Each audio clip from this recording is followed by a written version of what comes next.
Body bags coming home is never a good news politically. तो president Trump ने फिर वो जो प्लान था पॉज लेने का उसको कैंसिल किया और अब एक्सियोस रिपोर्ट कर रहा है कि थर्सडे को यूएस ने एक B-1 लॉन्ग रेंज बॉम्बर जो है उसको भी मूव कर दिया है क्लोज टू ईरान। ये इसका फर्स्ट मिशन है इस तरह की कैंपेन में। उससे पहले B-1 बॉम्बर यूज़ नहीं हुआ। B-1 बेसिकली कैरी कर सकता है तकरीबन 2000 pound bombs on dozens of cruise missiles और ऑफिशियल ये कहते हैं कि ये यूके की बेस से फ्लाई करता है। बाय द वे जो नए प्राइम मिनिस्टर आए हैं यूके के एंडी बर्मन, उन्होंने आके ये कहा है कि हम अपनी बेसिस पहले भी यूज़ होने दे रहे थे फॉर डिफेंस पर्पसेस। वो इसे डिफेंस पोस्चरिंग में लेते हैं, ऑफेंसिव में नहीं लेते। तो अभी भी उन्होंने कंटिन्यू किया है कीयर स्टार्मर की पॉलिसी को और कहा है कि यूएस अगर ये बेसिस यूज़ करना चाहता है तो वो कर सकेगा।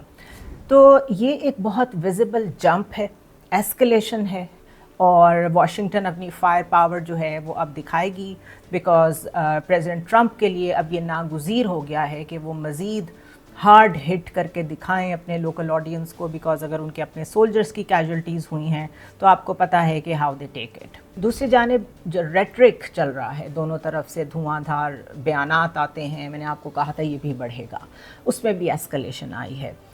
ईरान कहता है आई फॉर एन आई, हम रिस्पांस देंगे आँख के बदले आँख, आप जहाँ हमें हिट करेंगे हम भी आपको वहीं हिट करेंगे। और साथ में जो बाकर कालिबाफ हैं उन्होंने तो ये भी कहा है कि अगर हमारी सिक्योरिटी की कोई गारंटी नहीं है तो फिर पूरे रीजन में किसी इंफ्रास्ट्रक्चर की सेफ्टी की कोई गारंटी नहीं है। ट्रंप ने जवाब में कहा है कि वो हर ब्रिज को, हर मेजर एसेट को, एयरपोर्ट को और वो आपके जहाँ जहाँ नतान्स के करीब एक जगह है जिसके बारे में अभी जो सैटेलाइट इमेजरी है वो ये शो करती है कि वहाँ तक B-51 बॉम्बर्स तो नहीं पहुँच सकते, लेकिन वहाँ पर कोई सीक्रेट फैसिलिटी मौजूद है, पिकेक्स माउंटेन उसको ट्रंप कहते हैं, और उन्होंने धमकी लगाई है कि हम वहाँ पे भी बॉम्बिंग करेंगे। हाउएवर ये कैपेसिटी उनके पास वहाँ तक पहुँचने की है या नहीं है, इस पे क्वेश्चंस हैं और ट्रंप खुद भी इसको मानते हैं क्योंकि वो बहुत डिफ़िकल्ट टेरेन है। सो एक तरफ तो प्रेसिडेंट ट्रंप की ये धमकी है। एक्सियोस ये रिपोर्ट कर रहा है कि इजराइल का जो नया मोसाद चीफ है रोमन गॉफमैन, वो वाशिंगटन के विज़िट पे आए हैं और ये उनकी फ़र्स्ट मीटिंग हुई है with the CIA director John Ratcliffe. और रोमन गॉफमैन ये जो मोसाद के नए चीफ़ हैं, इनके बारे में ये मशहूर है कि ये पहले दिन से जो पोजीशन ले रहे थे वो MOU के ख़िलाफ़ थी।